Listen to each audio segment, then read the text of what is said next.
perkembangan ilmu usul fikih.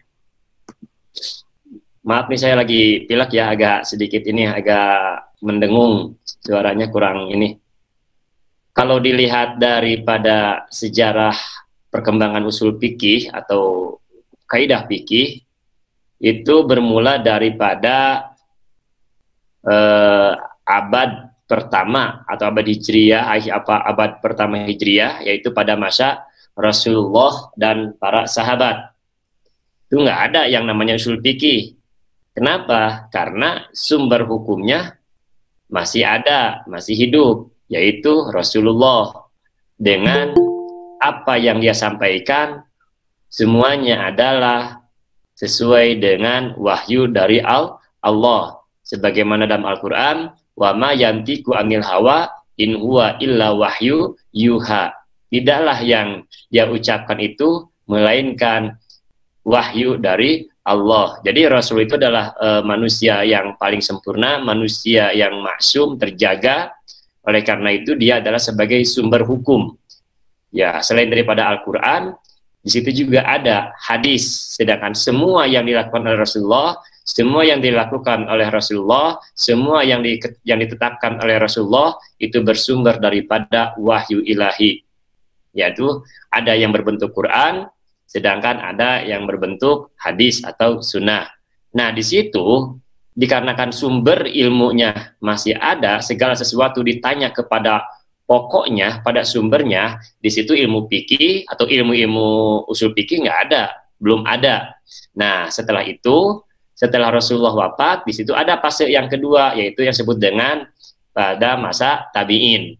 Nah, usul fikih itu adalah berkembangnya pada masa tabi'in. Pada masa siapa? Yaitu pada masa abad ke-2 Hijriah. Yaitu adanya imam mujtahid seperti Imam Abu Hanifah, Imam Malik, Imam Syafi'i, dan juga Imam Hambali.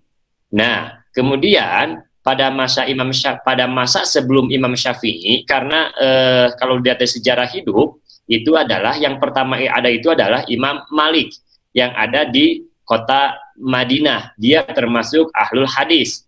Sedangkan di situ ada juga yaitu di Kufah, yaitu imam besar yang disebut dengan Imam Abu Hanifah. Sedangkan sejarahnya adalah Imam Syafi'i adalah seorang ulama yang lahir di Palestina. Nah, dia pindah ke Mekah dan ke Madinah, dan dia belajar langsung ke Imam Malik. Itu sejarah hidupnya.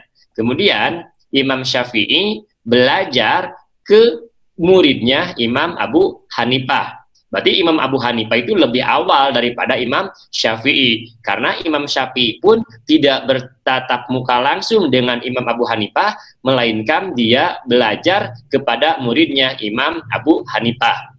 Nah, setelah itu maka Imam Syafi'i itu mempunyai murid yang bernama Imam Hambali. Makanya antara pendapat Imam Maliki, Imam Hanafi, Imam Syafi'i, dan Imam Hambali itu istilahnya ya masih satu runtuyan, karena Imam Syafi'i juga belajar langsung ke Imam Malik, kemudian dia belajar juga ke muridnya Imam Abu Hanifah, kemudian dia juga mempunyai murid yang bernama Imam Hambali. Oleh karena itu, sejarah masalah fikih itu adalah masih satu alur.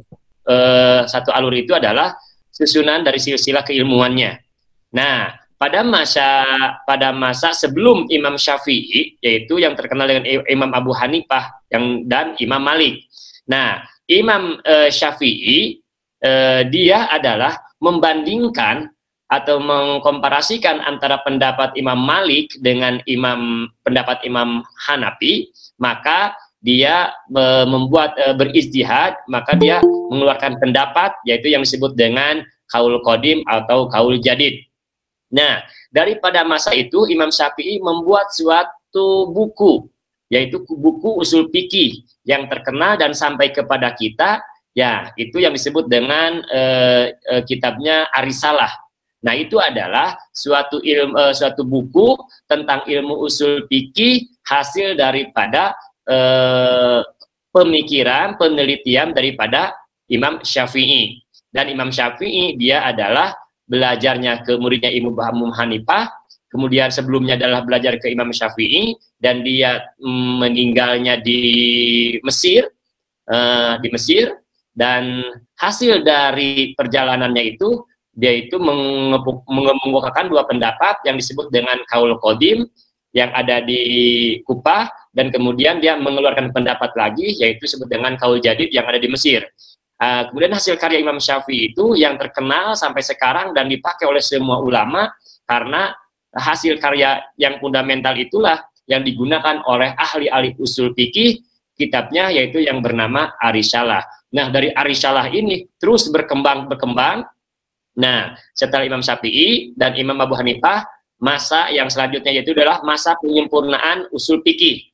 Nah, di situ usul fikih itu dikembangkan lagi. Banyak sekali ulama-ulama yang membahas tentang kaidah-kaidah yang telah diformulasikan oleh Imam Syafi'i, dikembangkan lagi oleh para ulama mujtahid setelah Imam Syafi'i, dan di situ ada masa yang namanya masa masa penutupan pintu ijtihad. Akhirnya sampai dengan abad yang ke-19 lah, tapi sekarang sudah mulai dibuka lagi ijtihad itu. Oleh karena itu, sejarah awal mula ada ilmu usul fikih yaitu kalau dibukukannya yaitu pada masa Imam Syafi'i. Yang Imam Syafi'i itu meninggalnya di Mesir. Kebetulan saya pernah ke Mesir juga, pernah ke perjalanan ke kampus Al-Azhar. Di situ ada makomnya Imam Syafi'i. Nah, di situ saya pernah berziarah juga, karena saya waktu itu rihlah ke Al-Azhar, studi banding tentang masalah bagaimana pendidikan di Al-Azhar. Nah, di situ diceritakan bahwa disinilah para ulama-ulama atau hasil dari pemikiran Imam Syafi'i ini, dan dia menutup usianya yaitu di kota Mesir. Nah, dari hasil itu maka perkembangan usul fikih itu pernah mengalami stagnan setelah Imam Syafi'i, yaitu abad yang kedua, ketiga. Nah, abad yang ke-6 itu mengalami stagnan karena di situ ada pendapat bahwa pintu ijtihad sudah ditutup, sehingga pemikiran-pemikiran ulama tentang usul fikih di situ mengalami stagnan. Dan alhamdulillah pada abad ke-19 pintu-pintu ijtihad itu mulai berkembang lagi dengan adanya pembaharu-pembaharu ulama Islam yang mengedepankan tentang maqasidus syariahnya, tentang ilmu-ilmu Islam lainnya, sehingga pintu ijtihad terbuka kembali, sehingga kita apabila mempunyai ide atau penelitian tentang Al-Quran atau hadis, di situ sudah terbuka kembali. Dan sekarang kebanyakan kita adalah masih menginduk kepada para pendapatnya, para imam mujtahid dan para fikih yang ada, yang pernah ada pada masa setelah sahabat, setelah tabi'in, yaitu Imam Syafi'i, Imam Hanafi, Imam Maliki, dan Imam Hambal. Nah, perkembangan usul fikih inilah sekarang sudah banyak lagi sekarang ulama-ulama yang meneliti daripada pemikiran-pemikiran ulama Imam Syafi'i. Adanya contohnya kitab Al-Abdul Khalaf, Abu Zahro, itu adalah hasil daripada penelitian-penelitian terhadap buku-buku usul fikih yang sudah dibukukan pada masa Imam Syafi'i atau pada masa abad ke-4 Hijriah. Nah, itu perkembangan daripada sejarah usul fikih. Nah, mungkin untuk perkembangan usul fikih dari sejarahnya seperti itu. Dan sekarang pintu ijtihad itu sudah mulai terbuka, tapi kita tetap berpedoman kepada hasil pemikiran ulama-ulama terdahulu, dan pemikiran ulama-ulama terdahulu pun masih ada korelasinya dengan kehidupan sekarang. Bahkan fikih itu adalah sangat dinamis, jadi tidak mutlak. Oleh karena itu pemikiran-pemikiran tentang fikih, tentang usul fikih sekarang banyak pemikiran baru. Contoh yang namanya al-umur bimaqasidiha, yang ada hibdun nafas, hibdun nakal, hibdul akal, hibdul mal. Bahkan saya pernah mendengar dari Profesor Jajuli, itu termasuk penulis buku, ada satu lagi yang perlu dijaga, yaitu hibdul ummah.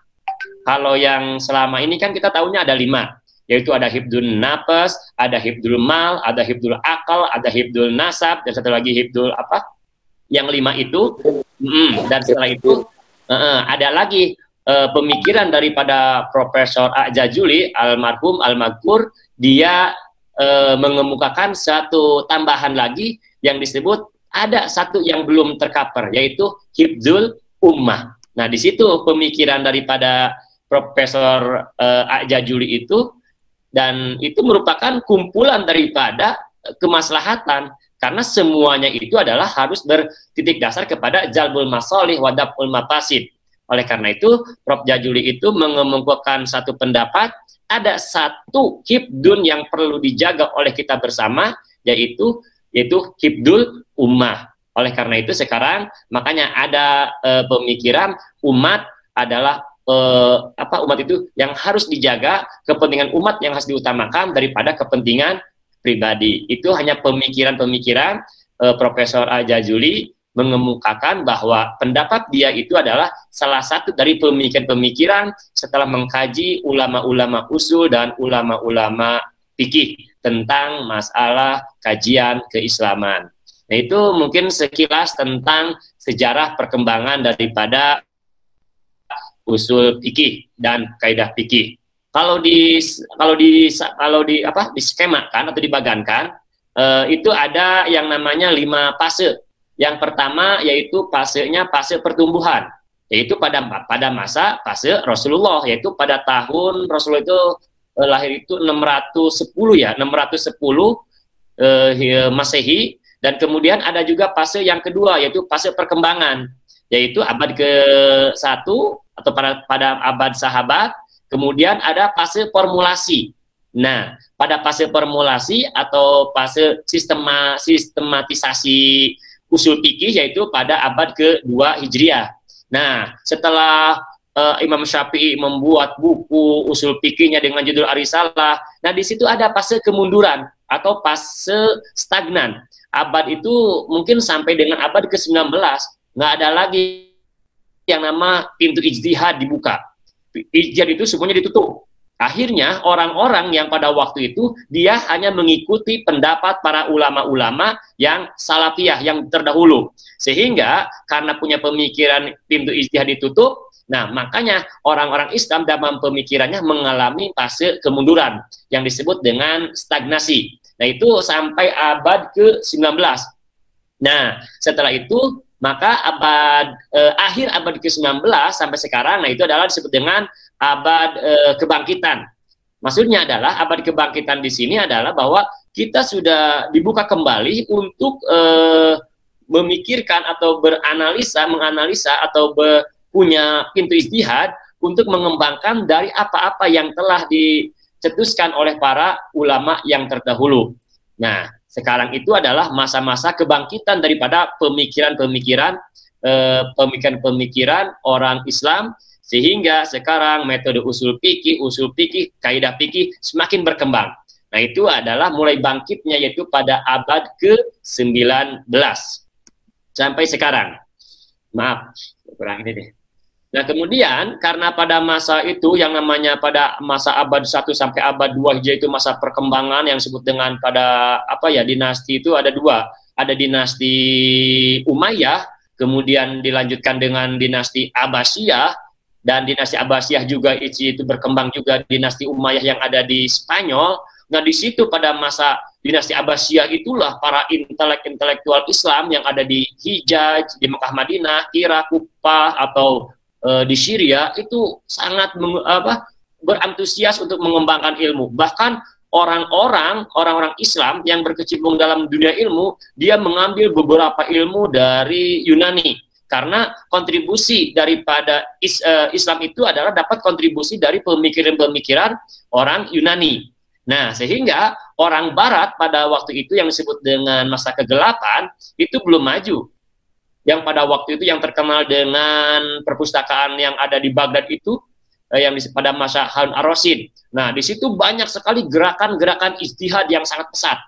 Oleh karena itu, Islam sangat meluas, di mana ajaran Islam bertemu dengan ajaran lokal atau adat lokal masyarakat di luar Arab. Nah, sehingga di situ perlu pemikiran baru.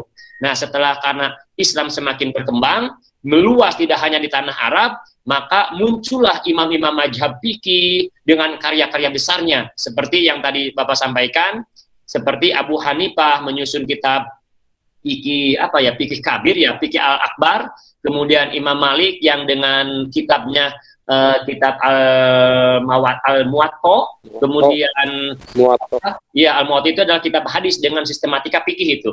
Kemudian Imam Syafi'i menulis dengan Ar-Risalah, kemudian kitab fikihnya juga adalah kemudian Imam Abu Hambal itu muridnya daripada Imam Syafi'i menyusun Musnad Ahmad. Nah, di situ para mujtahid sangat antusias untuk mengembangkan ilmu-ilmu keislaman karena sumber hukum Islamnya sudah sempurna, Al-Quran hadisnya ada, sedangkan lingkungan di masyarakat, kemudian perkembangan fikih di masyarakat, kemudian meluasnya Islam di dunia ini, tidak hanya di Jazirah Arab, disitulah tumbuh banyak sekali ulama-ulama yang mengembangkan, tidak hanya dari sektor pertanian atau teknologi, bahkan dari ilmu-ilmu fikih atau fikih agama pun di situ banyak sekali. Tapi semuanya adalah bersumber kepada 4, yang situ Al-Quran, hadis, ijma, dan qiyas. Itu pada masa Imam Syafi'i, Imam Hanafi, dan Imam Malik. Kemudian setelah itu jarang sekali ulama-ulama yang meneliti kembali atau mengembangkan daripada ilmu-ilmu yang telah dibukukan oleh Imam Syafi'i, oleh Imam Malik. Nah, di situ pada masa itulah disebut dengan fase kemunduran atau fase stagnasi, yaitu pada abad ke-3 sampai abad ke-19, berarti cukup lama sekali. Abad itu dari abad 3 sampai dengan abad 15 kurang lebih berapa abad itu? Tidak ada ulama yang mampu menjadi mujtahid mutlak. Nah, pada masa itu, yang kedua mereka taklid pada ulama mazhab sebelumnya. Kebanyakan dia taklid. Taklid itu yaitu mengikuti, bukan tabi. Kan ada yang tabi, ada yang taklid.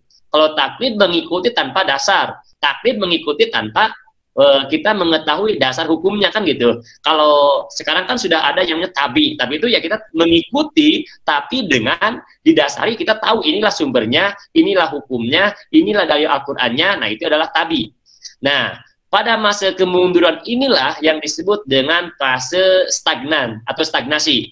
Nah, pada waktu itu terjadi pergolakan politik di mana umat Islam terpecah menjadi beberapa kerajaan kecil. Akhirnya yang namanya dinasti Umayyah itu kan hancur oleh dinasti Abbasiyah. Bahkan ada ceritanya kalau dalam sejarah tarikh Islam itu rajanya yang ada dinasti Umayyah yang lari ke Spanyol itu kan berkembang bersamaan ketika Bani Umayyah berdiri, kemudian direbut oleh kekuasaan Bani Abbasiyah, tetapi ketika Bani Abbasiyah berkembang, kekuasaan Bani Umayyah pun ada yaitu yang di Andalusia yang sekarang disebut dengan Spanyol. Jadi pada masa Abbasiyah dengan Umayyah itu sama-sama satu periode. Cuma kalau Bani Abbasiyah itu adanya di Jazirah Arab, kalau di yang di Spanyol itu yang dipimpin kalau nggak salah dengan Abdurrahman Ad-Dakhil. Nah, itu keturunan dari Bani Umayyah yang dikejar-kejar. Pada waktu itu pergolakan politik sangat kental sekali. Di situ mungkin ada cikal bakal dari perpecahan Islam disekat-sekat sehingga timbullah kerajaan-kerajaan kecil. Nah, kemudian di situ juga pada masa kemunduran itu muncul fanatisme mazhab.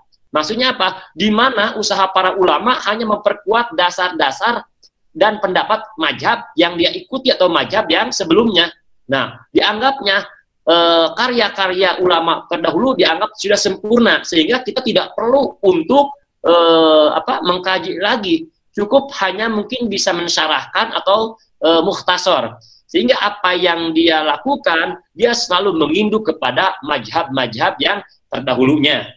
Nah, itu adalah yang disebut dengan fase kemunduran, sehingga sekarang banyak orang-orang taklid. Apa itu taklid? Ya mengikuti tanpa tahu dasarnya. Makanya sekarang ada yang tetap berpendirian kepada suatu mazhab yang dimana dia tahu nggak dasarnya. Apa alasan dia ulama itu mengambil pendapat seperti ini? Karena tuntutan kita sebagai mahasiswa ya harus tahu dasar, tidak hanya mengikuti pendapat ulama tanpa didasari inilah dasar hukumnya, inilah sumber dalilnya. Itulah tuntutan kita sebagai mahasiswa untuk biar kita tidak menjadi taklid. Yang namanya taklid ujungnya kita bisa menjadi taklid buta, atau yang disebut dengan kita hanya mengikuti tanpa ada dasar dalilnya yang kita ketahui. Makanya sekarang banyak pendapat, ada yang disebut dengan taklid, ada yang disebut dengan tabi. Nah, kemudian setelah masa stagnan atau masa kemunduran, abad ke-19 itu ada yang disebut dengan abad kebangkitan. Nah, disinilah berkaitan dengan kebangkitan di bidang politik, di mana umat Islam mulai berusaha melepaskan diri dari kolonialisme, penjajahan dulu kan banyak sampai Indonesia pun dijajah oleh Jepang, oleh Belanda, oleh Portugis, atau negara-negara Arab dulu banyak yang dijajah, karena di situ mulai sekali ada yang namanya pengaruh-pengaruh dari Barat, karena Barat pada abad ke-13 atau 14 Masehi, dia mengalami masa perkembangan. Setelah dia mendapatkan informasi atau kontribusi dari orang-orang Muslim. Karena orang Muslim, dia mendapatkan kontribusinya dari orang-orang Yunani, dari para filsufnya. Kemudian orang Barat itu adalah mendapatkan kontribusinya adalah dari orang-orang Islam. Dengan adanya yang namanya perpustakaan yang di Baghdad itu, yang dihancurkan itu, yang bukunya dibuang ke Sungai Tigris itu adalah adanya penyerangan dari orang Mongol itu kepada pemerintahan pada masa Abbasiyah. Nah, di situ Islam mulai mundur. Nah, di situ banyak orang-orang Islam yang sudah lupa kepada niat dan tujuan daripada Islam yang sebenarnya. Banyak orang-orang yang bergerak dalam politik, tapi politiknya tidak didasari dengan keimanan, tidak didasari dengan kepentingan umat. Yang ada adalah kepentingan pribadi. Yang penting saya senang, tidak mempedulikan orang lain. Nah, disitulah banyak orang-orang yang terkelabui atau orang-orang yang terpengaruh dengan urusan-urusan duniawi. Sehingga tujuan daripada Islam rahmatan lil alamin, kepentingan umatnya banyak yang ditinggalkan. Nah, pada masa kebangkitan sekarang ini mulai banyak gerakan-gerakan pembaharu dalam Islam. Seperti gerakan, ya sekarang kan banyak, seperti di Arab Saudi itu ada yang namanya Wahabi, atau muncul tokoh-tokoh pembaharuan seperti yang di Mesir itu Jamaluddin Al-Afghani, Muhammadin bin Abduh, Muhammad bin Sanusi yang ada di Libya itu. Nah, itu adalah satu pembaharu. Nah, ulama-ulama abad ke-19 ini mulai mempelajari karya ulama sebelumnya. Nah, untuk apa? Untuk dipilih mana yang paling valid, yang ada dengan membandingkan dengan hukum positif, atau dia mengkaji ulang hasil-hasil pemikiran para ulama yang terdahulu, kemudian dicocokkan dengan kondisi yang sekarang ini, yang disebut dengan abad modern atau abad milenial. Nah, disitulah banyak sekali ulama-ulama usul fikih yang mengkaji ulang daripada kajian-kajian yang telah diteliti oleh ulama-ulama terdahulu. Dan sumber-sumber hukum Islam sebagaimana yang disampaikan minggu kemarin, ya kita berpedoman kepada yaitu dua, yaitu Al-Quran dan hadis, ditambah dengan ijma, kemudian ditambah dengan qiyas. Nah, itu adalah sejarah perkembangan usul fikih mulai dari zaman Rasulullah sampai hari ini. Dan sekarang usul fikih sudah banyak sekali. Apalagi dalam kitab fikih usul itu, dia membandingkan atau dia mengkomparasikan usul fikihnya yang dikeluarkan oleh Imam Syafi'i, atau yang dikeluarkan oleh ulama-ulama muridnya Imam Abu Hanifah. Dan di situ sudah membuat suatu usul fikih yang disebut fikri usul. Itu adalah suatu kitab komparasi antara ulama-ulama usul fikih yang terdahulu, dan itu menjadi suatu sumber bagi kita. Dan akhirnya banyak sekali ulama-ulama sekarang, karena Islam sudah mendunia, sedangkan ulama usul fikih banyak di mana-mana. Kemudian setelah itu dia membuat suatu buku, yang mana buku itu adalah hasil dari penelitian kepada buku-buku yang sudah ada. Dan sekarang adalah masa kebangkitan Islam, tidak hanya dari segi ekonomi, tapi dari segi ilmu pun sudah mulai dikembangkan dengan adanya pembaharu daripada pemikir-pemikiran Islam. Kalau dari segi usul fikihnya yang dilihat daripada Maqasidus Syariah itu Yasir Auda, itu pemikiran-pemikiran sangat bagus.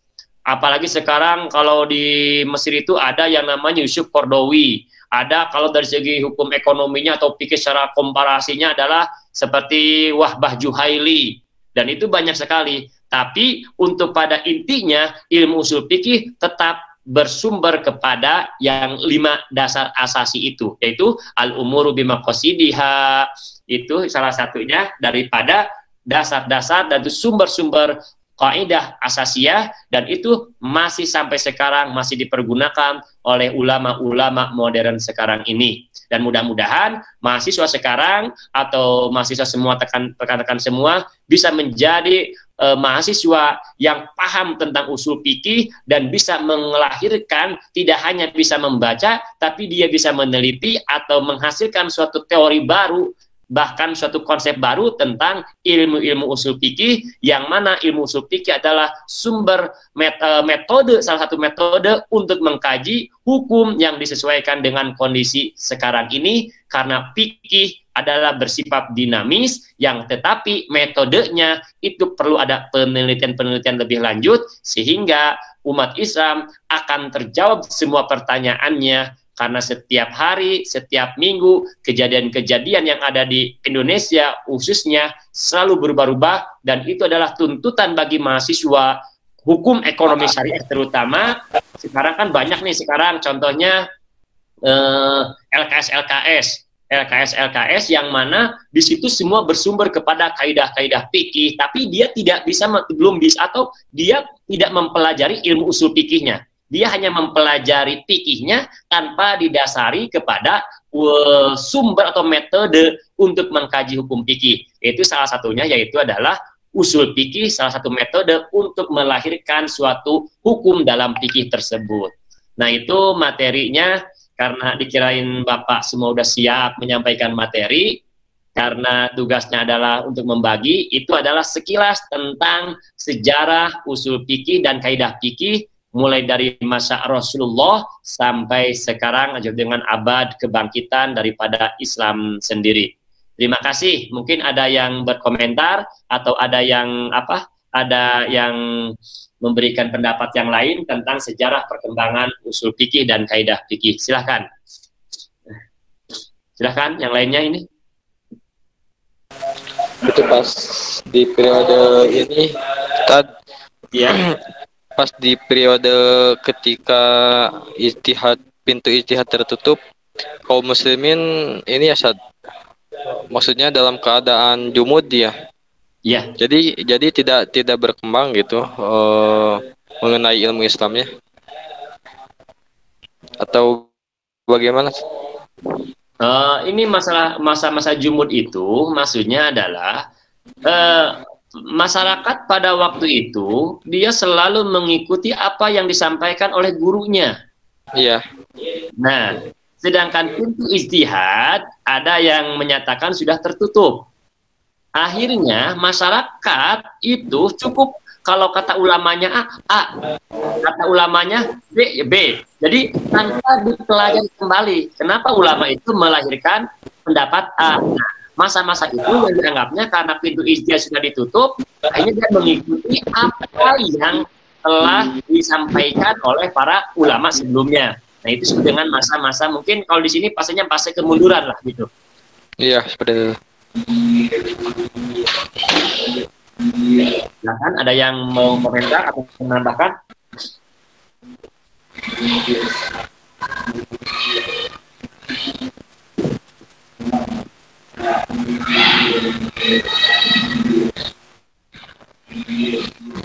Itu kalau melihat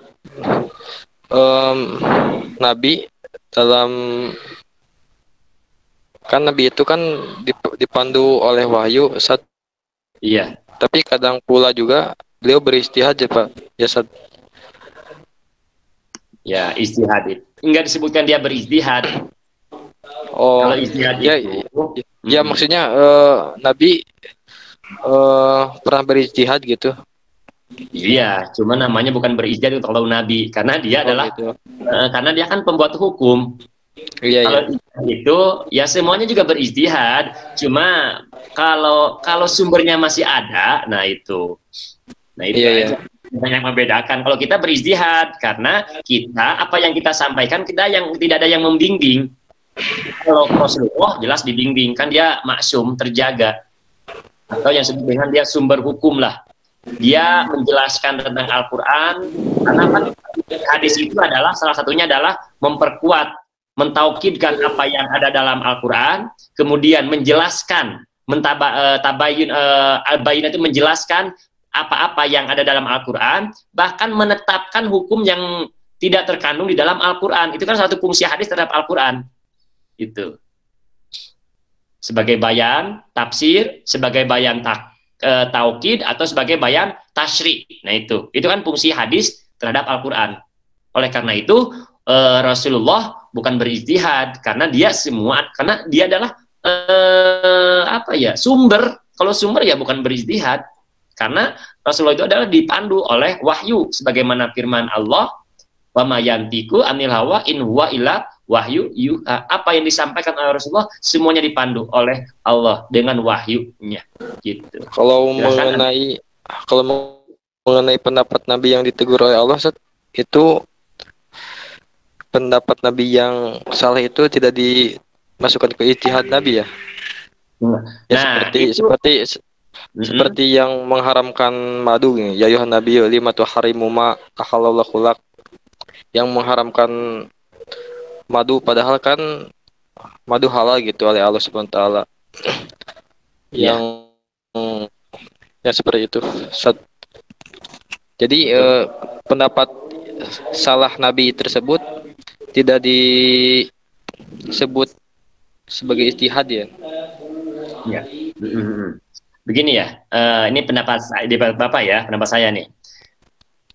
Ketika Rasulullah, dia itu kan suatu Rasul, kemudian dia adalah sebagai manusia biasa. Nah, itu adalah untuk membedakan mana Rasulullah dan dia sendiri adalah sebagai manusia. Mungkin kalau dalam syair itu bahasanya begini, Bapak lupa lagi ya, Muhammadun basyarun walaisa kal basari bal huwa yakutuhu bahwa Rasul itu adalah manusia, tapi manusianya ibaratnya batu. Kalau kita batunya batu kerikil, kalau dia batu mutiara, kan begitu, sama. Itu menunjukkan bahwa Rasulullah adalah sebagai manusia biasa, cuma dalam kehidupannya Rasulullah tetap dipandu. Nah, menunjukkan dia itu adalah manusianya. Kalau emang Rasulullah itu punya empat sifat yang tidak mungkin kita miliki secara tabligh, patonah, dan amanah, ya kan, yang disebut dengan setap lah, itu artinya. Itu menunjukkan bahwa apa yang disampaikan oleh Rasul itu benar adanya. Ketika mengeluarkan suatu pendapat kemudian ditegur, itu adalah proses untuk menetapkan suatu hukum. Nah, itu di situ ada sifat kemanusiawiannya Rasulullah, dan ada sifat panduan daripada bimbingan daripada Allah sendiri. Nah, itu. Karena di situ ada dua kekuatan besar yang disebut dengan kekuatan hakikat dengan kekuatan syariat. Manusia ada syariat, ada hakikat. Manusia tidak hanya berprinsip kepada hakikiyah. Contoh kan zaman sekarang banyak yang sholat, nggak perlu sholat, cukup niatnya aja. Nah, sedangkan dia adalah manusia.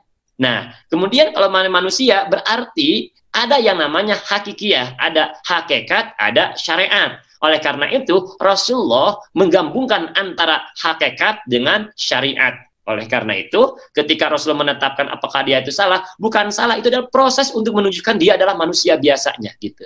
Terima kasih. Ada yang berpendapat lain, silahkan.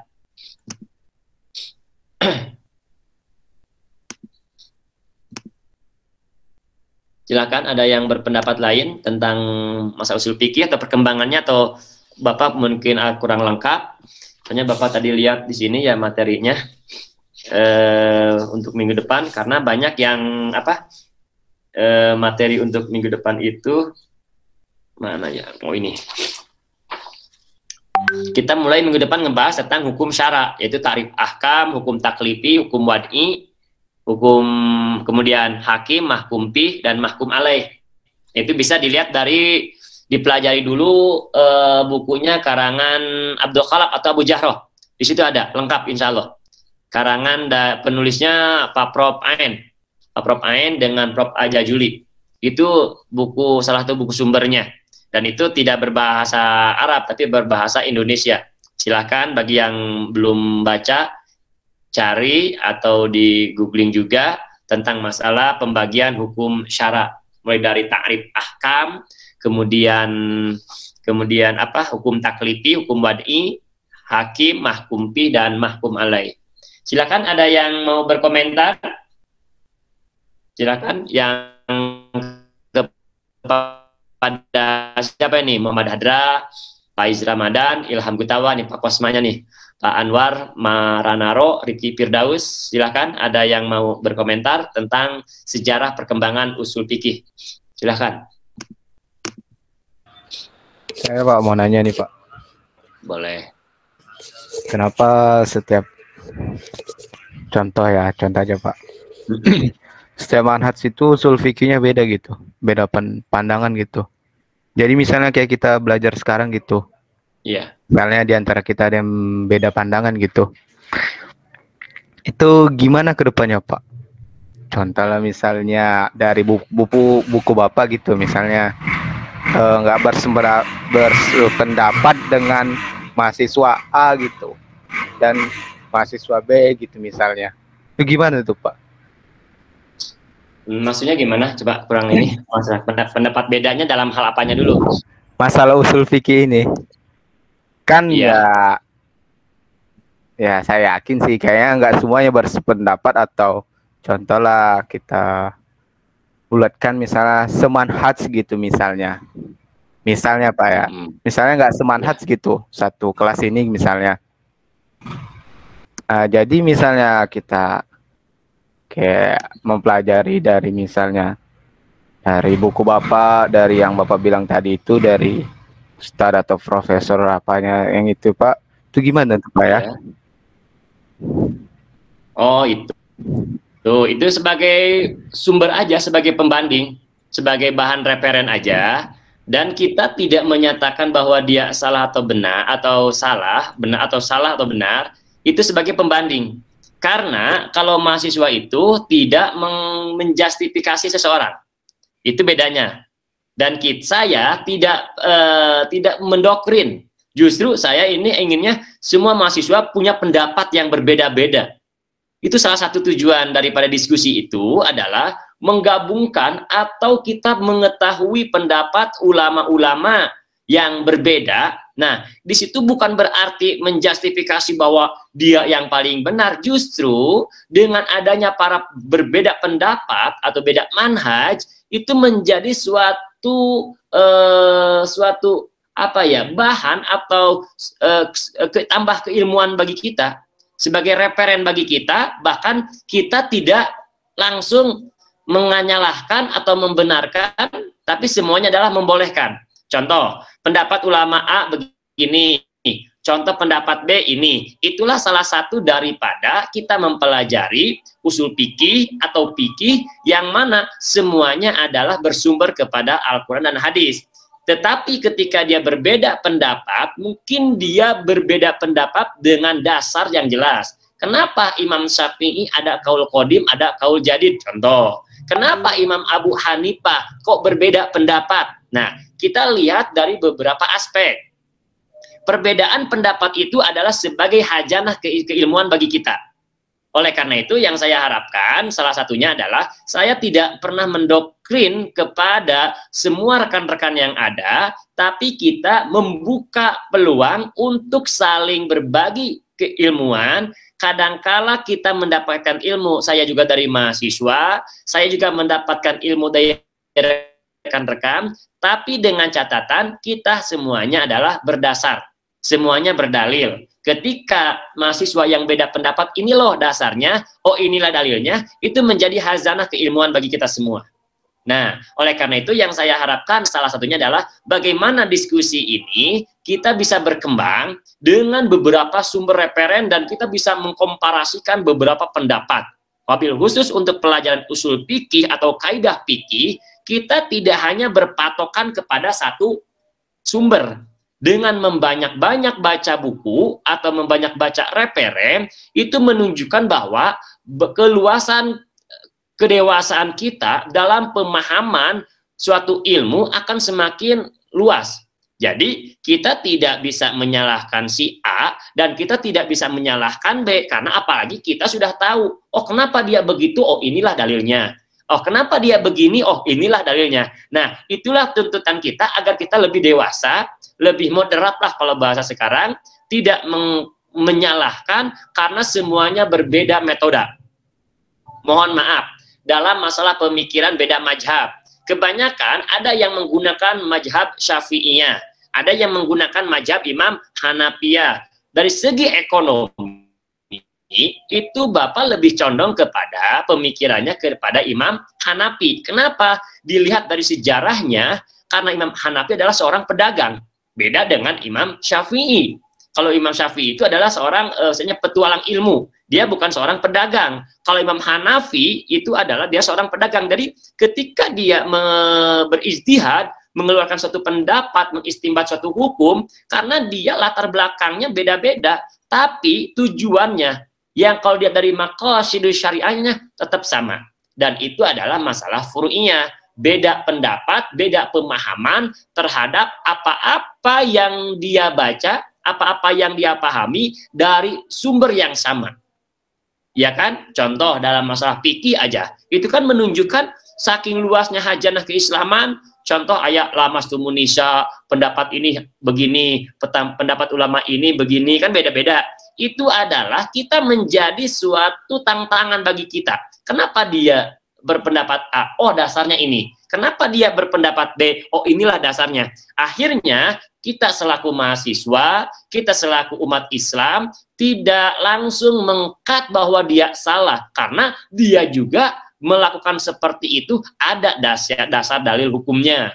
Kenapa dia berbuat seperti ini? Karena dia pun juga sama berdasarkan. Yang membedakan adalah metode atau turukul istimbatnya yang berbeda-beda, dan itu adalah menunjukkan adalah rahmat bagi kita. Karena ikhtilaf dalam masa perbedaan pendapat ini adalah salah satu rahmat bagi kita untuk bisa mengembangkan daya nalar pikir kita, tidak hanya terpaku kepada satu pendapat, tapi kita bisa minimal membandingkan 2 pendapat atau 3 pendapat, sehingga kita tidak menyatakan paling benar. Dan inilah keyakinan saya, inilah menurut saya pribadi, tidak untuk menjustifikasi orang yang beda pendapat. Itu adalah salah satu kajian daripada fikih dan usul fikih. Begitu, A. Tapi Pak, saya pernah dapat kasus nih Pak ya. Apa tuh? Jadi teman-teman mahasiswa saya, bukan yang dari sini sih, teman-teman mahasiswa yang lain, cuman dikarenakan beda pendapat nih Pak ya. Beliau dapat nilai C gitu buruk dikarenakan beda pendapat. Itu kenapa kita kira-kira Pak? Ya, berarti misalnya gini Pak ya, kalau memang karena beda pendapat nih, berarti kita di patokan harus belajar ini, harus dipatokan harus berpendapat dengan dosennya gitu Pak. Apakah harus begitu? Kan memang betul kata Bapak tadi, banyak pendapat, tapi kita harus mengambil satu pendapat untuk diri kita sendiri, betul kan Pak ya? Iya. Ya. Sedangkan pendapat itu berbeda dengan ya yang apa yang diajarin misalnya gitu. Dan itu berujung ya satu ke nilai lah, ke apanya gitu. Itu kira-kira kenapa Pak bisa kayak gitu ya? Nah, ini masih asumsi saya. Karena di situ ada kesubjektivitasan. Berarti kalau memang itu salah satu subjek, berarti kita dikhususkan harus memang betul-betul memahami, misalnya ya istilahnya kayak pendapatnya si dosen gitu. Apakah itu apakah memang kita harus mendapat nilai bagus harus mengikuti dosennya apa gimana gitu? Iya. Oh itu ya, kalau masalah urusan itu urusan dosen masing-masing ya. Kalau saya selaku mungkin pengajar, sebagai dosen juga di sini. Dalam artian, kalau saya gini, prinsip saya Pak, saya lebih senang kalau murid saya lebih bagus daripada saya, menunjukkan saya berhasil untuk mendidik itu Pak. Itu beda ya, karakter guru itu beda-beda. Ada yang pengen seperti, pokoknya mau tidak mau harus A. Kalau kata ustadznya A, harus A. Nggak bisa begitu kan, kita punya dikasih akal kan, ada ulul albab. Apa fungsinya akal kalau kita tidak harus sama kan gitu. Makanya kita sepakat untuk berbeda, gitu aja. Kalau dengan saya, kita sepakat untuk berbeda. Dalam artian, kita silahkan untuk mengembangkan pemikiran-pemikiran kita, apa yang telah Allah karuniakan kepada kita, apa yang telah Allah berikan kepada kita, salah satunya adalah nikmat akal sehat, manfaatkanlah akal sehat ini. Jadi ketika ada dosen mendoktrin untuk suatu pendapat, mau tidak mau begitu, nah itu mungkin dari pemikiran kalau saya tidak setuju, kecuali dalam hal masalah akidah. Kalau dalam akidah jelas, itu harus satu paham. Karena urusannya kalau akidah itu beda. Kalau urusan masalah furu'iyah, pendapat fikih, itu pikir dinamis kan? Buat apa adanya mazhab Imam Syafi'i? Buat apa ada mazhab Imam Hanafi? Buat apa ada pendapat beda mazhab Maliki? Itu menunjukkan adalah kebebasan berpikir seorang guru dengan murid. Contoh, Imam Syafi'i itu adalah gurunya adalah Imam Malik. Apakah dalam kajian fikihnya harus sama dengan pendapat Imam Malik? Kan berbeda. Justru bahkan Imam Syafi'i belajar ke muridnya Imam Abu Hanifah, apakah Imam Syafi'i berpendapat semua kepada gurunya, kepada muridnya Imam Abu Hanifah? Kan enggak. Bahkan pendapat muridnya Imam Syafi'i, Imam Hambal juga berbeda pendapat dengan pendapat Imam Syafi'i. Imam Syafi'i berbeda pendapat dengan gurunya yaitu Imam Malik. Itu menunjukkan bahwa kedewasaan atau kelegowoan seorang pengajar atau seorang guru kepada muridnya, berarti mungkin murid itu lebih mengembangkan, lebih luas pemahamannya, lebih banyak pengalamannya, dan lebih banyak referensinya. Dan saya kalau masalah beda pendapat, itu yang saya harapkan. Kenapa? Justru dengan adanya beda pendapat itu, yang saya tidak tahu menjadi tahu, kan begitu. Nah, dalam pemikiran di sini, saya tidak mendoktrin, tapi silahkan untuk kita sama-sama mengembangkan.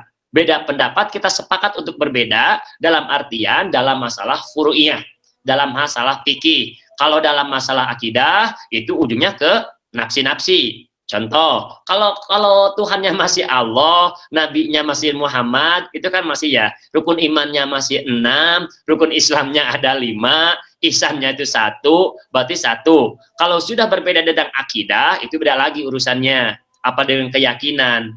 Kalau dalam masalah beda furu'iyah, silahkan aja. Apalagi dalam masalah hukum ekonomi. Nanti apalagi hukum ekonomi, lebih luas lagi. Karena semua berdalil al-asyu fil muamalah al-ibahah, semua muamalah itu boleh, sehingga belum ada dalil yang mengharamkan atau mengharamkan atau menghalalkan. Itu menjadi salah satu dasar daripada kajian daripada hukum ekonomi syariah. Itu tentang masalah tadi yang dipertanyakan oleh siapa? Anwar Maronaro ya. Silakan aja kita berbeda pendapat, dan justru itu yang saya harapkan. Dalam artian kita bisa bertukar pikiran, kita bisa berbagi share, dasarnya apa, pendapatnya apa, dan itu adalah prinsipnya saya mengajar sambil belajar. Karena kita mencari ilmu, mengamalkan, mencari ilmu, mengamalkan, prinsipnya adalah mengajar sambil belajar atau belajar sambil mengajar. Karena guru itu bukan profesi yang saya pahami, guru itu adalah tugas suci saking Gusti, bahasa Jawinya begitu. Silahkan ada yang berbeda pendapat lagi kepada yang lainnya.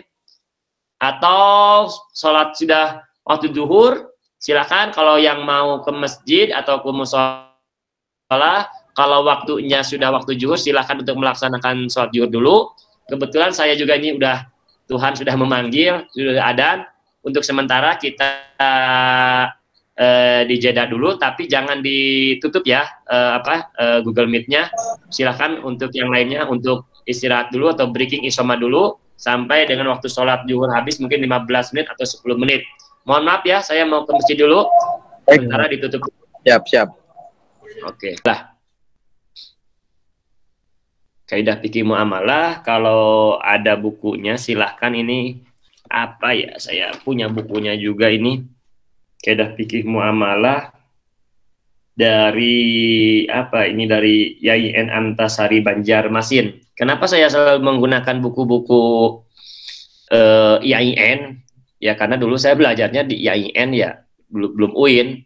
Jakarta juga belum menjadi UIN Syarif Hidayatullah. Bandung juga belum menjadi UIN, masih berbentuk lembaganya masih IAIN Institute. Nah, dulu belajarnya ya tentang fikih muamalah. Jadi kita lebih banyak sumbernya dari apa yang diterima saya dulu dari dosen fikih muamalah. Ya, jadi banyak sumber-sumbernya daripada kampus-kampus IAIN atau UIN sekarang. Nah, STAI itu adalah salah satu kampus yang dimana masih berbentuk sekolah karena masih beberapa jurusan aja. Nanti kalau udah banyak mah insya Allah mungkin STAIP Jakarta bisa jadi apa, institut lebih level naik ke atas dan bahkan bisa menjadi universitas. Karena proses untuk menjadi universitas itu ya harus banyak jurusan, harus banyak fakultas. Kalau di STAI itu bisa beberapa jurusan tidak berbentuk fakultas. Nantinya kalau nanti jurusan itu menjadi fakultas, maka bisa menjadi institut atau universitas. Kalau Jakarta kan baru 2 tahun nih. Beda dengan STAIP yang di Ciganitri di Bandung. Kalau Ciganitri udah lama, bahkan teman saya juga banyak yang di STAIP Bandung, dan bahkan yang di STAIP Bandung itu banyak juga dosen-dosen yang ngajar di UIN Bandung juga. Seperti siapa ya teman saya itu seangkatan Dr. Latif, Pak Dr. Hasan, itu salah satu ya seperjuangan dengan saya waktu di S1-nya Dr. Latif itu. Dan Jakarta baru 2 tahun dirintis, sekarang angkatan kedua, dan ini adalah angkatan pertama. Mudah-mudahan ini HES ini mahasiswa angkatan pertama ini menjadi pilot project dan menjadi suri tauladan untuk adik-adik kelasnya tentang jurusan hukum ekonomi syariah. Saya harap ini semuanya harus sampai tamat. Amin. Harus tamat dan harus bisa melanjutkan lagi sampai S2. Kalau bisa sampai S3. Amin. Jangan terhambat kalau bisa. Jangan terhambat dengan kendala apa ya. Biasanya kalau ini kendalanya bukan masalah biaya ya. Kalau biaya itu udah umum ya. Saya juga kan melanjutkan S2 sudah lama sebenarnya. Teman saya udah pada jadi doktor. Saya baru S3-nya sekarang. Ya mungkin saya juga terlambat. Karena kalau sudah S1 itu banyak kebutuhan, apalagi umur sudah sampai 25, hubungannya dengan berkeluarga, dengan ya karena S2 itu biayanya cukup lumayan banyak, gede juga. Kalau S1 kan ya dianggap sebagai sekarang awal untuk menjadi seorang spesialis. Kalau dulu SMA masih semua ilmu kita pelajari, S1 itu emang kalau S1, kalau dibanding S1, S2, S3, lebih banyak ilmu itu adalah di S1. Kalau S2 hanya sebagai spesial aja. Hukum ekonomi hanya ekonomi sedikit, yang dibahas cuma mendalam aja. Kalau S1, semua ilmu dipelajari, makanya keilmuan itu lebih banyak itu ketika S1. Kalau S1 itu semua usul fikih, hadis, fikih muamalah, semua dipelajari. Kalau S2, sebagian cuma lebih mendalam, lebih menukik. Mudah-mudahan ini jurusan HES, saya harapkan ya tidak hanya lulus S1, tapi bisa melanjutkan ke S2 dan bisa mengabdikan lagi, memberikan contoh kepada adik-adik kelas. Apalagi ini pilot project untuk angkatan pertama dan STAIP, ya kan? Dan ini masih banyak kekurangan, minus plusnya banyak ini. Kalau STAIP ini dalam artian baru 2 tahun. Baru 2 tahun, angkatan kedua aja sekarang mahasiswanya lebih sedikit daripada angkatan pertama. Angkatan pertama ini berapa orang? 12 ya? Berapa ini yang? Awalnya 14 ya? Awalnya 25. 25. Kemana yang lainnya 25 itu? Gugur. Alasannya kenapa tuh? Mungkin dari teman-teman ada yang tahu kenapa alasan kok sampai gugur ini? Ya bermacam-macam, Pak. Ada yang karena jauh, ada yang karena ekonomi ya dan sebagainya. Ada yang nikah. Oh gitu. Jangan, kalau bisa ya Kalau bisa ini bertahanlah sampai beres. Yang ada harus bertahan. Dan sebenarnya ada peluang loh. Kalau masalah biaya itu jelas, karena mencari ilmu itu cuma dua kendalanya. Satu, ada biaya, nggak ada semangat. Semangat ada, biaya minim. Itu biasanya kendala untuk mencari ilmu itu sifatnya diden. Selalu bertolak belakang. Jarang orang yang semangat ada, biaya ada, jarang. Tapi ada juga sih. Tapi kebanyakan realitas sosial di kita ini, ada yang semangat, tapi dari segi biaya ya terhambat. Kadang biayanya ada, orang tuanya mampu, kadang anaknya yang suka atau yang bersangkutannya tidak semangat. Itu biasanya kendala daripada mencari ilmu itu begitu. Saya juga kenapa semangat kuliah, biaya saya terhambat juga. Dan artian ya karena orang tua kemampuannya terbatas dan orang tua tidak hanya satu orang yang diurus, tapi alhamdulillah dengan motivasi semangat inilah urusan rezeki itu urusan Tuhan, yang penting kita punya semangat. Dan ini yang 15 orang, 14 orang ini harus semangat untuk lebih baik lagi, dan tidak hanya di STAIPI aja bisa melanjutkan ke jenjang S2-nya, tapi ini S3 adalah salah satu langkah awal untuk menjuruskan jurusan kita ke depan. Kalau bisa S1-nya HES, S2-nya pun HES, biar linier. Apalagi ini masih muda, darah-darah muda, semangat muda. Banyak pemikiran-pemikiran ke depannya, karena kalau saya sendiri kalau usia udah 40 tahun ya beda pemikirannya, banyak pabaliut jeung dapur biasanya. Kalau untuk S1 nggak ada, jarang lah yang berhubungan dengan masalah finansial, karena mayoritas adalah disuplai oleh orang tua. Kalau sudah S2 itu menyuplai sendiri, S3 ya apalagi menyuplai sendiri dan menyuplai anak, kan begitu. Kalau S1 insya Allah masih disuplai. Yang penting doakan aja orang tua kita agar rizki kita melalui orang tua kita dilancarkan. Itu aja. Oke, selanjutnya nih kita bahas tentang perkembangan sejarah usul fikih. Ada pertanyaan atau komentar atau sumber-sumber yang lainnya yang telah Bapak sampaikan tadi tentang perkembangan sejarah usul fikih? Silahkan. Mungkin untuk yang tadi, kalau dari sumber yang lain, apa namanya, sumber hukum di zaman Nabi itu, pertama kan Nabi kan melalui wahyu. Iya. Ada kalanya juga ijtihad itu dimasukkan ke ini, dimasukkan di zaman Nabi gitu. Kadang Nabi juga berijtihad kalau di sumber lain ya gitu. Iya, betul. Contoh seperti ketika bermusyawarah ini menghadapi perang Tabuk ketika pasukan Ahzab gitu. Kan Nabi bersama para sahabat bermusyawarah gitu. Iya. Mengambil pendapat yang paling kuat gitu. Iya. Mungkin itu dari sumber yang lain. Jadi ijtihad dimasukkan ke sumber hukum di zaman Nabi gitu. Kalau ijtihad itu udah ada pada zaman Rasulullah, hanya itu belum terformulasikan. Itu iya, seperti itu kok. Tetap ijtihad itu ada. Nah, bahkan kan pada waktu itu Umar bin As ketika ditanya atau dengan apa kamu mengambil hukum dengan Al-Quran dan hadis, saya nanya cerita Tuhan, maka saya berijtihad. Kan itu salah satu ada celah bahwa berijtihad pada waktu itu sudah ada, cuma belum terformulasikan. Nah, dikarenakan sumber hukumnya masih ada, selama masih ada sumber hukum, cukup dengan ditanyakan kepada Rasulullah, itu menjadi sumber hukum.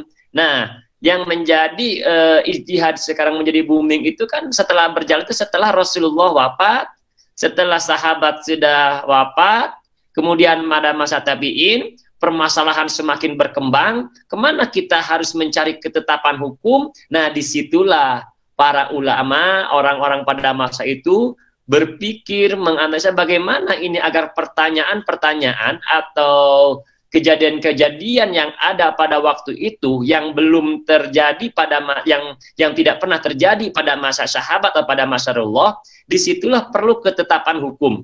Nah, disitulah pintu ijtihad mulai terbuka lebar karena sumber hukumnya sudah tiada. Dari mana? Dari mana untuk berijtihad? Tetap berpedoman kepada Al-Quran dan hadis. Nah, pada masa Rasulullah juga sudah ada celah-celah untuk berijtihad.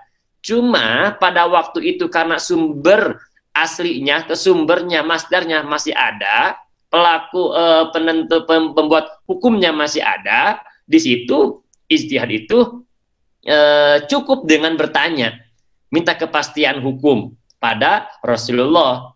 Nah, ijtihad ada setelah Rasulullah wafat, setelah sahabat wafat, kejadian-kejadian sosial semakin berkembang, banyak pertanyaan-pertanyaan yang perlu dijawab dengan kepastian hukum. Nah, kemana kita harus bertanya? Kan begitu. Nah, disitulah pintu ijtihad mulai dipelajari dan dikaji. Akhirnya, para ulama-ulama pada waktu itu membuat formulasi, membuat batasan-batasan agar tidak terlepas daripada sumber pokok dua pusaka yang ditinggalkan, yang diwariskan kepada umat Islam, yaitu Al-Quran dan hadis. Maka disitulah untuk mengeluarkan ketetapan hukum yang ada daripada kejadian yang sekarang terjadi, dari mana mengambil sumbernya? Maka dari sumber Al-Quran. Dengan metode apa mengambilnya? Nah, metode itulah yang disebut dengan usul fikih. Makanya di situ ada kalimah mutlak, ada kalimah muqayyad, ada kalimah mafhum, mantuk, mafhum mukhalafahnya. Tetapi semuanya adalah bersumber kepada Al-Quran dan Al-Hadis. Nah, di situ peran ulama pada waktu setelah wafatnya Rasulullah. Padahal pada waktu Rasulullah pun Rasulullah selalu ada suatu kejadian musyawarah, berpendapat pada perang Tabuk itu bagaimana strateginya, bagaimana dia menerima pendapat-pendapat dari para sahabat itu. Nah, itu adalah salah satu ijtihad yang dihadiri pada masa Rasulullah. Nah, dan di situ kalau dilihat dari segi bahwa Rasulullah sebagai dihubungkan dengan ayat Al-Quran, nah disitulah Rasulullah menunjukkan bahwa Rasulullah adalah sebagai manusia. Karena Rasulullah satu sisi sebagai penyampai wahyu, satu sisi dia selaku manusia. Kalau di situ dipisah-pisah, maka di situ sudah terbaur antara ijtihad dengan pesan-pesan Rasulullah. Bahkan hadis pada waktu itu tidak boleh dibukukan. Dibukukannya Al-Quran saja dikodifikasi pada masa Utsman bin Affan, dan waktu itu masih tercecer. Kemudian idenya pada Khalifah Abu Bakar, kemudian Umar, setelah itu ada Mushaf Utsmani. Itu adalah salah satu proses ijtihad terhadap ayat-ayat Al-Quran biar tidak tercecer, karena pada waktu itu para hufaz sudah banyak yang meninggal ketika perang, itu banyak yang meninggal. Maka ijtihad para sahabat untuk mengkodifikasikan Al-Quran pun berjalan. Nah, pada waktu itu nggak ada yang namanya buku hadis. Yang ada Al-Quran sendiri sebagai wahyu dari Allah belum terbukukan, belum terkodifikasi, dan itu terkodifikasi pada masa Khalifah Utsman bin Affan yang disebut dengan Mushaf Utsmani. Walaupun pada Abu Bakar Siddiq pun atau pada Khalifah Umar bin Khattab pun sudah ada, cuma masih berbentuk suhuf atau lembar-lembaran, yang sehingga inisiatif daripada Khalifah Utsman bin Affan membuatlah Al-Quran dikodifikasikan yang menjadi Mushaf Utsmani, dan itu menjadi standar daripada Al-Quran sendiri. Dan pada waktu itu nggak ada yang namanya harokat jabar, nggak ada harokat fathah, kasroh. Makanya ada yang disebut dengan Abul Aswad Ad-Du'ali yang memberikan inisiatif berijtihad biar menyamakan dari persepsi daripada tujuan daripada bacaan Al-Quran ini. Makanya ada qiraatus syab'ah, ada ulama qiraat. Itu adalah untuk Al-Quran itu akan terjaga, sehingga Al-Quran itu tidak hanya untuk orang Jazirah Arab, sedangkan Islam semakin luas penyebarannya sampai ke negara bagian Eropa, sampai ke Asia Timurnya. Nah, sedangkan orang-orang Asia Timur atau orang Eropa tidak paham tentang bahasa Arab, untuk memudahkan maka ada ijtihad, yaitu membuat harokat jabar atau fathah, kasroh, dhammah. Itu adalah salah satu bentuk daripada ijtihad. Nah, pada masa Rasulullah pun sudah ada, cuma tidak terlalu bahasanya cukuplah dengan bertanya kepada Rasulullah pun kalau emang pada waktu itu. Itu tentang masalah ijtihad. Kalau dari segi metodenya sudah ada, cuma belum, istilahnya belum dikodifikasikan aja, belum dibukukan atau belum diformulasikan. Bahkan kaidah-kaidah usul pun bersumber daripada hadis ada. Contohnya kaidah-kaidah fikih, al umuru bi maqasidiha, kan itu berawal dari hadis innamal a'malu binniyat. Itu jadi kaidah-kaidah fikih ke depannya itu ada yang mengambil daripada hadis, ada juga dia ulama tersebut berpendapat membuat formulasi. Nah, formulasi kaidah-kaidah itu ada dua cara. Ada yang langsung daripada hadis sendiri, atau ada ulama membuat kata-kata untuk menjadi suatu formulasi atau kaidah fikih. Seperti al-yaqinu la yuzal bisyak, ad-darur wala diror. Itu kan salah satu daripada kaidah-kaidah, dan itu adalah mengambil daripada hadis, atau ulama itu membuat suatu teori atau bahasa yang dimana bahasa itu menjadi patokan atau formulasi sebagai kaidah fikih atau kaidah usul. Nah, ada dalam Al-Quran al-amru al-asufil amri lil wujub, nggak ada. Cuma ulama-ulama usul fikih membuat formulasi, membuat satu kaidah yang mana itu adalah secara dalil terperinci. Nah, itu tentang masalah perkembangan daripada usul fikih dan kaidah serta perkembangan sejarahnya. Mungkin seperti itu. Silahkan ada yang mau berpendapat lain atau berbeda pendapat, atau ada masukannya atau memperkuat, atau bisa lah seperti apa, silakan dari mahasiswa sendiri, agar komunikasinya dua arah gitu, biar semua bahkan 3 arah, mahasiswa ke mahasiswa, mahasiswa ke saya, atau saya ke mahasiswa, silahkan aja, untuk biar perkuliahan kita ini hidup. Ya, kalau hanya komunikasi satu arah, nanti dianggapnya saya mendoktrin, kayaknya sepertinya hanya memberikan satu harus begini. Enggak, makanya dengan adanya masukan atau pertanyaan dari mahasiswa, baik sepakat atau tidak sepakatnya, itu menunjukkan bahwa kita adalah siap untuk berbagi ilmu gitu. Silakan Firdaus. Ini Ustaz, mengenai masa jumud tadi ya. Ini ulama yang jadi pelopor utama dalam statement membuka pintu jihad itu siapa? Ya maksudnya kan ada sebagian ulama kan yang tetap bersikukuh ketika itu, yang mengatakan bahwa pintu jihad itu tertutup, sehingga kan zaman itu termasuk ke dalam zaman kemunduran. Ketika perubahan kepada zaman ijtihad terbuka, itu salah satu propornya siapa, Sat? Banyak pembaharu itu, mau pembaharu. Yang pembaharu itu ya. Pembaharu. Itu di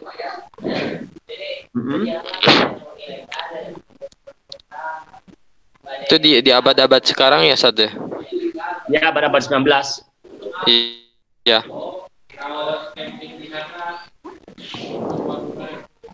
Abad 19 berarti dari abad tahun 1800-an lah. Iya. Dari segi politik banyak pembaharu. Dari segi politik, dari segi keilmuan itu beda-beda. Karena tokoh pembaharu Islam itu kan yang disebut dengan zaman modern kan, kayak Muhammad Abduh itu kan, dari segi politiknya Ali Syariati itu pembaharu. Nah, kalau urusan masalah fikihnya, pembaharu itu ya seperti yang sekarang ini kayak Yusuf Al-Qardawi. Nah, itu kan ada pembaharu juga. Tapi seperti Muhammad Abduh atau Muhammad Rashid Ridho, itu adalah seorang pembaharu terhadap pemikiran Islam. Kalau dulu itu ditentang, nggak boleh. Nah, akhirnya pada masa-masa abad ke-19 itu, seperti siapa ya? Sayyid Muhammad Ridho atau Muhammad Abduh, itu salah satu pembaharu Islam. Pemikiran-pemikiran Islam itu dibangkitkan lagi, dihidupkan kembali, sehingga pintu ijtihad itu terbuka luas sekarang. Kalau dulu kan tidak boleh, bahkan negara itu negara itu berkuasa dalam menentukan mazhab. Harus begini, harus begitu. Jadi kalau pemerintahnya A, harus A. Nah, itu adalah salah satu daripada pemikiran-pemikiran yang pada waktu itu masih ditentang, dianggapnya dia mungkin sebagai sebagai oposisi lah pemikiran itu. Dari segi pemikiran filsafatnya, seperti pemikiran ekonominya, seperti pemikiran dari keislamannya. Nah, itu pada abad 19 banyak lahir para ulama-ulama pemikir pembaharu muslim. Nah, contoh Muhammad Abduh itu kan lahirnya pada abad 19 kan? Ya, mungkin dia abad 19 itu 1800 berapa gitu. Ya mungkin kan masalah dia orang berapa ya? Orang Mesir itu, Muhammad Abduh itu. Nah, dia itu adalah membuka pemikiran bahwa pendapatnya itu harus beda. Jadi yang dulu itu masa jumud yang tidak boleh untuk dikaji ulang, akhirnya dia kaji ulang sehingga para pemikir-pemikir Islam pada abad 19 itu mulai bermunculan. Itu salah satunya yang sudah terkenal, itu adalah yang saya tahu itu adalah seperti Muhammad Abduh, Rashid Ridho, seperti Ibnu Taimiyah, kemudian Muhammad Ibnu Abdul Wahab itu perjuangannya untuk pembaharu pemikiran Islam itu sangat-sangat sekali banyak rintangannya. Tidak hanya dari masyarakat, bahkan dari pemerintahan sendiri pun banyak yang menyatakan bahwa dia adalah sebagai penentang dari pemikiran-pemikirannya. Oleh karena itu pada masa itu orang-orang yang bertolak belakang dengan pemerintah dianggap sebagai penentang dan mungkin ada yang dimasukkan ke penjara lah. Dari segi ketauhidannya, sehingga dari orang seperti Rashid Ridho itu kan dia orang Suriah kalau nggak salah itu, dia lahir 1800 berapa ya, 860-an kalau nggak salah, saya pernah baca itu sejarahnya. Nah, dia itu adalah pemikir-pemikir Islam, makanya dia bilang diberi gelar dulu itu Sayyid ya, diberi gelar Sayyid.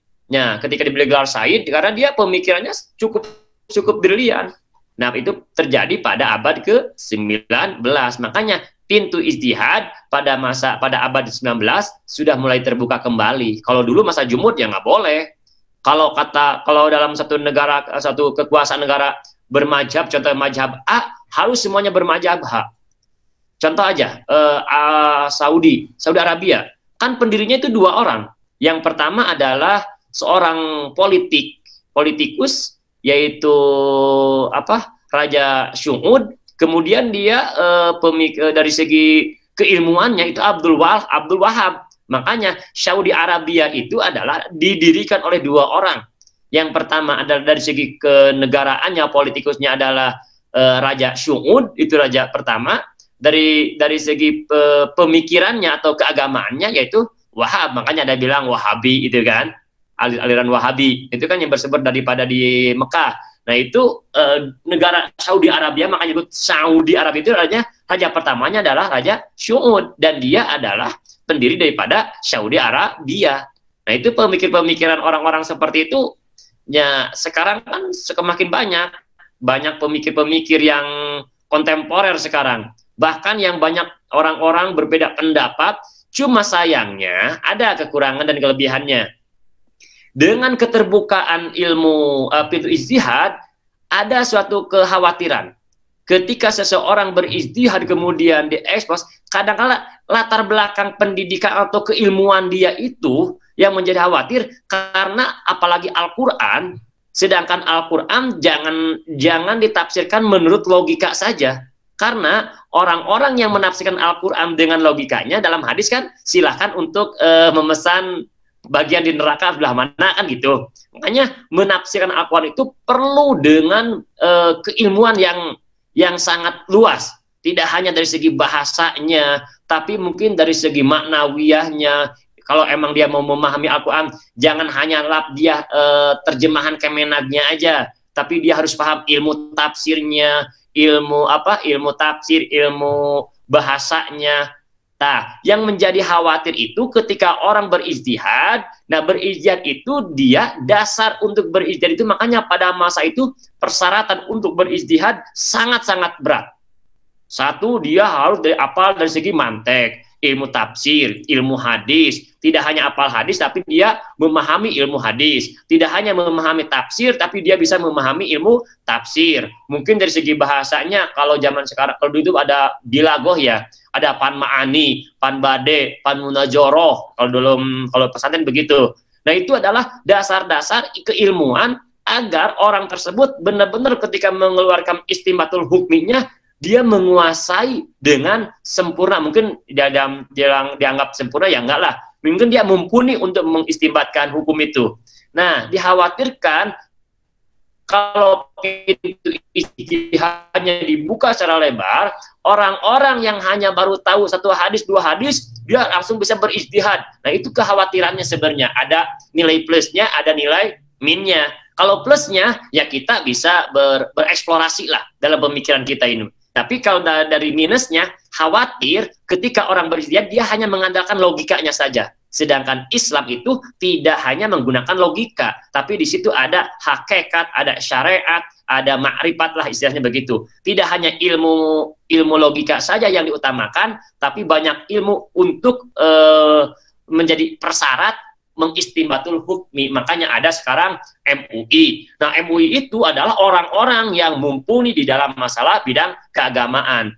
Makanya ada fatwa DSN. Nah, fatwa DSN itu adalah hasil jerih payah alim ulama yang ada di Indonesia untuk mengeluarkan suatu ketetapan hukum. Tidak bisa kita ditanya aja ilmu tafsirnya kita masih kena minimal, ditanya bahasanya juga kita masih minim, akan tetapi orang-orang yang menguasai ilmu lebih tinggi, lebih banyak wawasannya, mungkin bisa mengistimbat atau pintu ijtihad dibuka.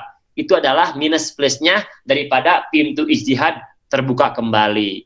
Itu. Silakan, ada pertanyaan atau dicukupkan sekian aja karena udah jam 12:30 kalau di sini. Cukup atau mau dilanjut atau mau pembagian tugas atau ada pertanyaan?